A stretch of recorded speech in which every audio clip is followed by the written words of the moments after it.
اگر تم ان کی قبر پر جانا ہے تو منشی ندیم ہی تمہاری مدد کر سکتا ہے۔ منشی ندیم کی گاؤں میں کریانے کی دکان ہوا کرتی تھی، اسے میں اچھے سے جانتی تھی، بڑا بھلا انسان تھا۔ عورتوں سے رخصت ہو کر ہم چلتے چلتے منشی ندیم کی دکان پر پہنچ گئے۔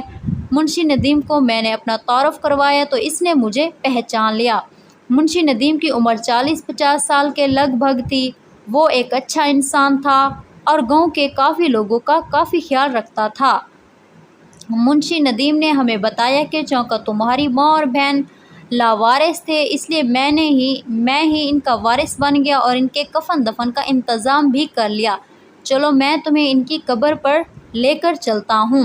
تھوڑی دیر بعد ہم گاؤں کے قبرستان میں پہنچ چکے تھے۔ ندیم ایک جگہ دو خستہ حال قبروں کے پاس جا کر رک گیا، پھر ہاتھ کے اشارے سے مجھے بتانے لگا کہ یہ تمہارے ماں اور یہ تمہاری بہن کی قبر ہے۔ منشی ندیم قبروں کی نشاندہی کے بعد ہم سے اجازت لے کر وہاں سے رخصت ہو گیا۔ میری ماں اور بہنوں کی قبروں کی دیکھ بھال نہ ہونے کی وجہ سے قبریں شدید خستہ حال ہو چکی تھی۔ بنگلہ دیش میں ویسے بھی بہت بارشیں ہوتی تھیں۔ اگر میں یہاں آنے میں مزید دیر کر دیتی تو پھر مجھے شاید ان قبروں کا نام و نشان بھی نہ ملتا۔ میں کافی دیر تک اپنی ماں اور بہن کی قبر پر بیٹھی فاتح خوانی کرتی آنسو بہاتی رہی۔ ماضی کے بیتے لمحات کسی فلم کی طرح میرے ذہن سے گزر رہے تھے۔ رومان نے میرے کندھے پر ہاتھ رکھتے ہوئے مجھے تسلی دی۔ پھر رومان نے قریب ہی موجود گاؤں کے دو گورکھانوں کو بلایا اور جیب سے کچھ پیسے نکال کر ان کی طرف بڑھاتے ہوئے کہا، جتنا جلدی ہو سکے مجھے ان دونوں کی قبروں کی مرمت کر دو۔ تھوڑی دیر بعد گورکھن دونوں قبروں کی مرمت کرنے میں مصروف تھے۔ جب گورکھن اپنا کام ختم کر چکے تو ہم ان کی بخشش کے لیے دعا مانگ کر قبرستان سے باہر نکل آئے اور گاڑی میں بیٹھ کر واپسی کے لیے روانہ ہو گئے۔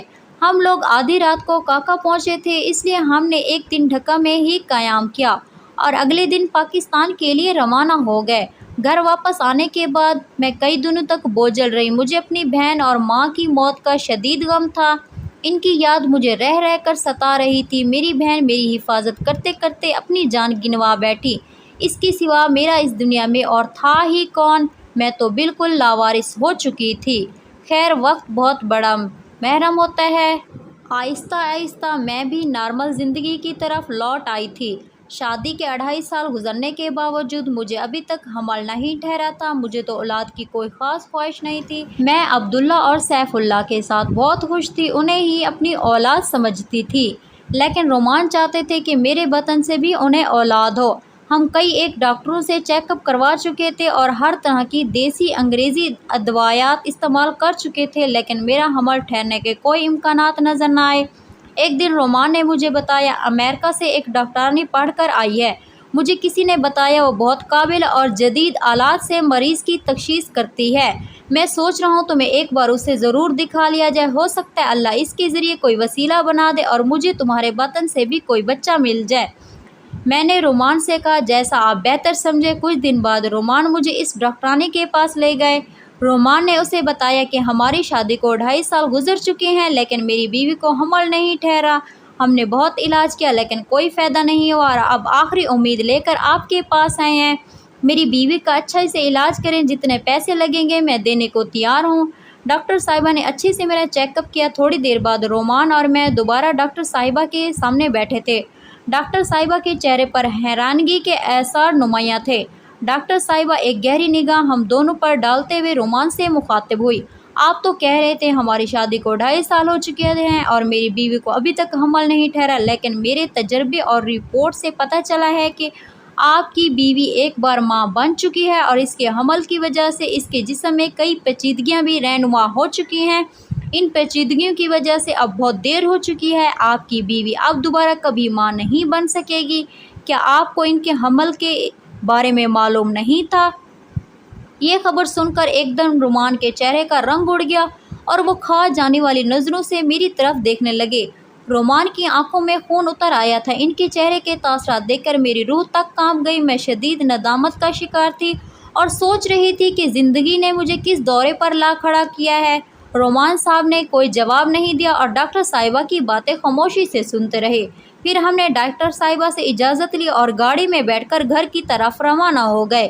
اس دوران رومان کا چہرہ بالکل سپاٹ تھا، وہ شدید غصے میں گاڑی چلا رہے تھے، میرا دل بھی اندیشوں سے بھرا ہوا تھا۔ پتہ نہیں رومان میرے بارے میں کیا سوچ رہے ہوں گے، شاید سوچ رہے ہوں کہ میں ایک بد چلن عورت ہوں اور شادی سے پہلے میرے کسی کے ساتھ ناجائز تعلقات رہ چکے ہوں گے، یا پھر ان سے شادی کے بعد مجھے اولاد ہوئی ہے اور میں نے انہیں بتائے بغیر حمل ختم کروا لیا۔ اندیشوں کا ایک طوفان میرے ذہن میں بھی برپا تھا۔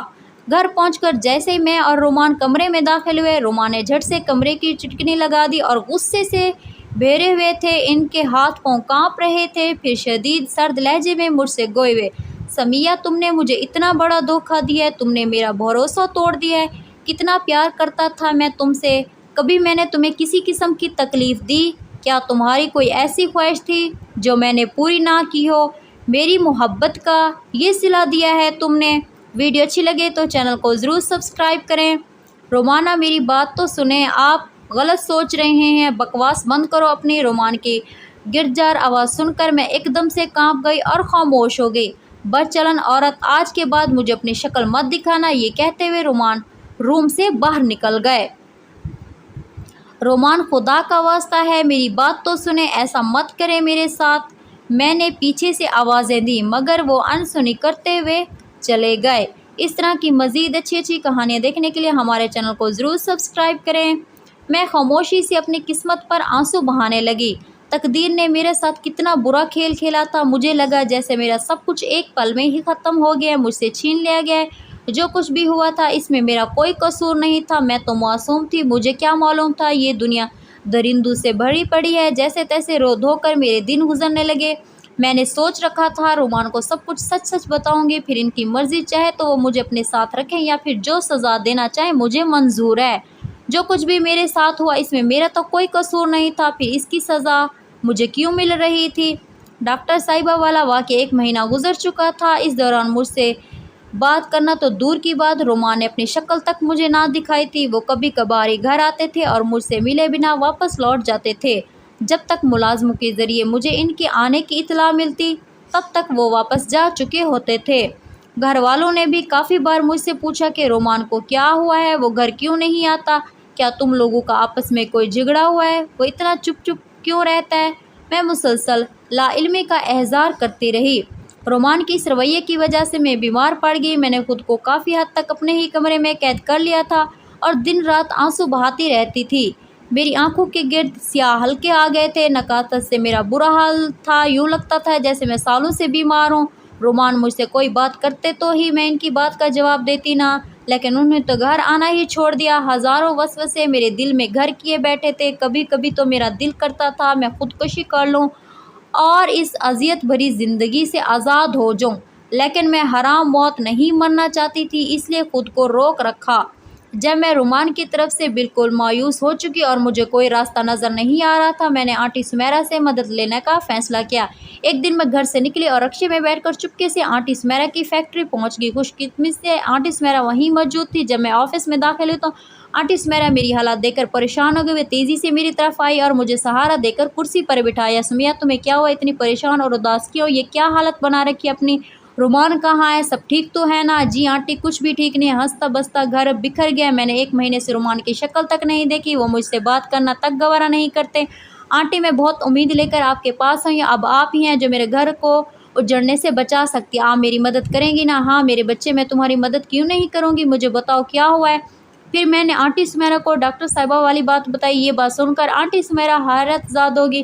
سمیہ یہ کیسے ممکن ہو سکتا ہے؟ جی آنٹی یہ بالکل سچ ہے، آنٹی کو بتاتے ہوئے میری آنکھوں میں آنسو بھر آئے۔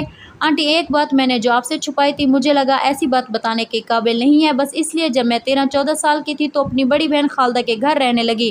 پھر میں نے آنٹی کو پورا واقعہ سنایا، کس طرح میری اپنے سگے رشتوں نے ہی میری عزت کو اتار دیا اور پھر میری ماں نے میرا کیا حشر کیا تھا۔ میری کہانی سننے کے بعد آنٹی سمیرا رونے لگی اور مجھے گلے لگا لیا۔ آنٹی سمیرا کے آغوش میں آ کر مجھے بہت سکون ملا۔ بس چپ کر جاؤ میری بچی، سب کچھ ٹھیک ہو جائے گا، میں ابھی رومان کو کال کر کے بلاتی ہوں اور اسے سمجھاتی ہوں۔ یہ کہہ کر سمیرا میڈم نے ٹیلی فون اٹھایا اور رومان کے آفس کال کی۔ تھوڑی دیر بعد ہی رومان نے کال اٹھائی تو میڈم سمیرا انہیں رومان سے حال ہوا لینے کے بعد انہیں فوراً اپنے آفس کا کہہ کر پھر کال کاٹ دی۔ آنٹی نے مجھے بتایا 1 گھنٹے تک رومان آ جائے گا۔ پھر آنٹی نے آفس بوائے کو آواز دے کر جوس وغیرہ لانے کے لیے کہا۔ ہم جوس پیتے پیتے آپس میں باتیں کرتے رہے۔